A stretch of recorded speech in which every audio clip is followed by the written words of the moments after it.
It has occurred to me over the last few days that I have been in observation of what is going on in our world in America in March of 2025, that we have lost the fine art of doing nothing. So let's explore that today, and let's put it back into principle and law, and hopefully this will bring some peace, understanding, and a new approach to what could be a long 4 years in America. Blessings, blessings, blessings, blessings be unto you. So, in full disclosure, I have been away for a while because my health has been difficult, and I'm reaching the end of traditional treatment, and so there has been some physical manifestations that have been difficult and new and needing me to rest and be quiet. I've been observing over the last few days these cries from all different sections of the world, of our society, saying that, you know, this group should be doing something, that group shouldn't be doing something, and elections have consequences. And in our current state of the way we've set up the country, there are successes and failures and winners and losers. But that is not necessarily the divine space. That is a space that allows us to have some uniformity or conformity in the way that we approach our living as a society. So I want to talk about this because we've lost the fine art of doing nothing. And as I was laying and thinking about what was going on, I almost could feel the nerve endings going because we're just fried at this point. So I want to talk about this from the standpoint of principle and law. There is the law of vibration and the law of rhythm. The law of vibration basically says that regardless of what's going on, even if we are completely still, there is still movement. We are not stagnant. Even though we cannot perceive or see what is happening or the movement, something is still happening, right? The law of rhythm is the way that I like to put it. There's ebbs and flows, but there's a rhythmic, it's like 1, 2, 3, 4, 2, 2, 3, 4. So there's a rhythm, and that rhythm of life is not always perceivable by us. So when we look at those two things, vibration and rhythm, what it's saying is that there is an opportunity for us to be in divine right action, divine right order, even when we are doing nothing. And in our nothingness, which is different than stillness, okay? Stillness, sitting in meditation, but the rhythms, like the sun is going to come up, the sun is going to come down, the waves are going to flow in, the waves are going to flow out. And so, as we look at this through law or through principle, it's like making a choice to be still allows us, or to be in nothingness. I need to make sure the language is correct. To make the choice to be in nothingness does not mean that there is no action being taken. It's almost like taking a pebble and dropping it into the pond, right? And you see all the ripples. But what's happening right now is we drop the pebble we drop the thought, the emotion, the feeling into the pond. But then we jump in and say, okay, we've got to do this, we've got to do this, we've got to do this, we've got to do this. And if you're not with me, you're against me. If you're not seeing this position, but we all have a role to play. And so in our nothingness, there is purpose, right? And I'd like to say that nothingness is not it's not something to be strived for. So today, my nothingness may be that,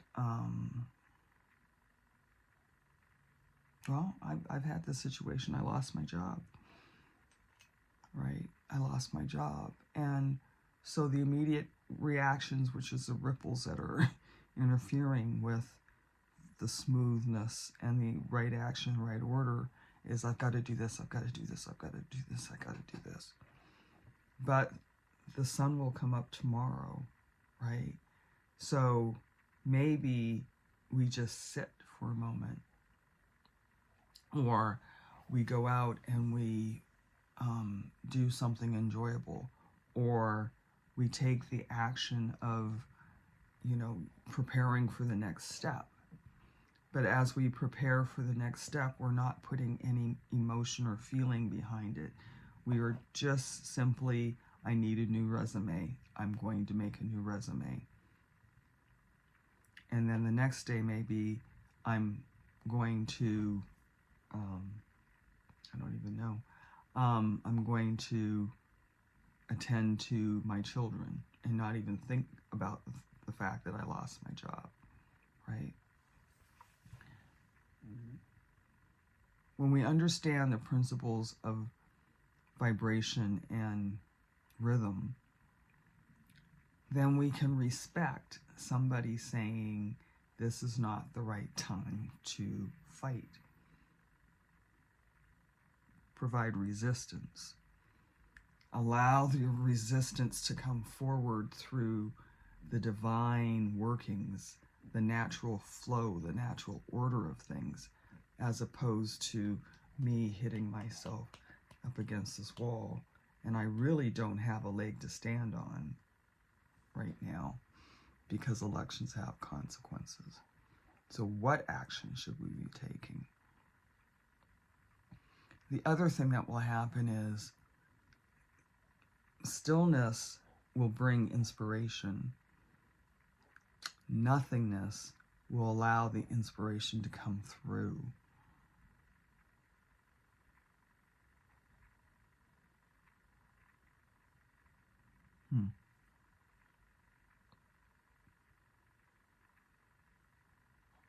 And I think that's really important. And when we understand the sun will come up tomorrow, it's okay to be still. It's okay to be in the moment of hurt, fear, despair. But we also have and the more that we're in this cycling and this vibratory, I don't even know what to call it, pinball machine bouncing off of each other,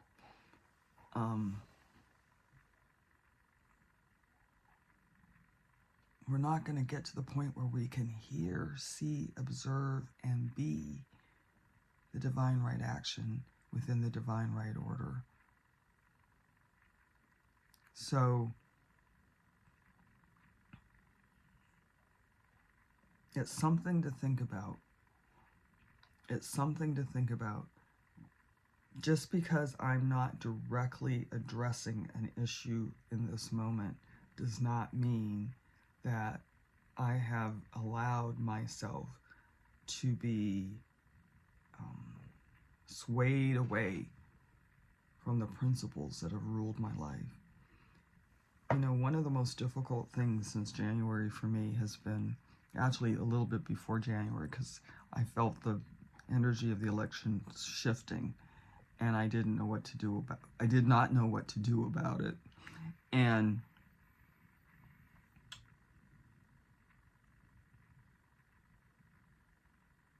I realized that if I believe in my heart as one of my guiding principles of my life, that love is present, love is always present, love is always here, and God is in everything, that how do I reconcile some of the things that are happening with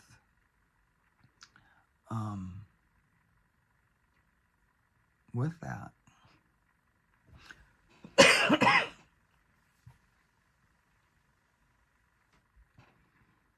And so it's going to take some discipline. It's going to take some really, truly knowing and understanding. It's going to take some curiosity.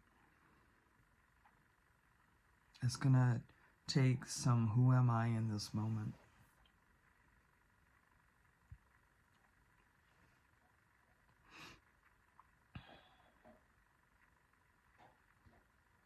So I respect a leader who can take a stance towards a direction that may not be in alignment with what I'm thinking, when they can speak from the heart and explain why. And then we have to just sit with it.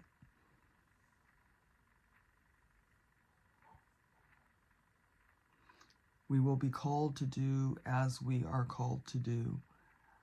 I had somebody say to me the other day, they wanted to pray for me. And I asked him, I said, I had done a lot of work with this person. And I said, is this coming from the head or from the heart? Are you praying for me because you're afraid for me? Or are you praying for me because you love me?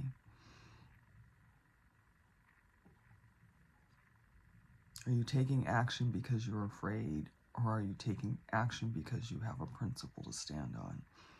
And that principle, I might add, may be just abundance and prosperity for your family. This is not so woo-woo that it's not practical, right? But instead of allowing your power to be stripped away as you stand in the principle of just being before you doing, being before you do, be before I do. To know that that's okay. And then as the next cycle comes forward, as the next breath comes forward, as the next minute comes forward, the next hour, things shift and change. And something may be placed in your heart, and then you know it is time for you to take action. But it will be aligned with your spirit. It will be aligned with the Holy Spirit within you and the Holy Spirit that you are. And some people will be called to organize, and other people will be called to legislate, and other people will be called to be truth tellers, and other people will be called to hold the masses in a state of peace and power. And what is happening is, because there's so much stuff going around and we're being bombarded, what do they call it? Flooding the zone, I think that's what the term was. They're flooding the zone. But love is always present. God is in everything. And so when you sit in that, even as the zone is being flooded, you can come into a space of knowing the principle and applying the principle. Apply the principles. Apply the principles of your faith. Apply the principles of this dimension. One example of that I always use when I'm teaching, law of gravity. When we're on Earth, drop the apple falls to the ground. That is the law. But when we go into outer space, we float. And so the law is applied into this environment. But when we go into a divine environment, which we all have the ability to tap into and be as, then there's a new set of laws that come forward. Yes. All right. That is enough for now. Namaste.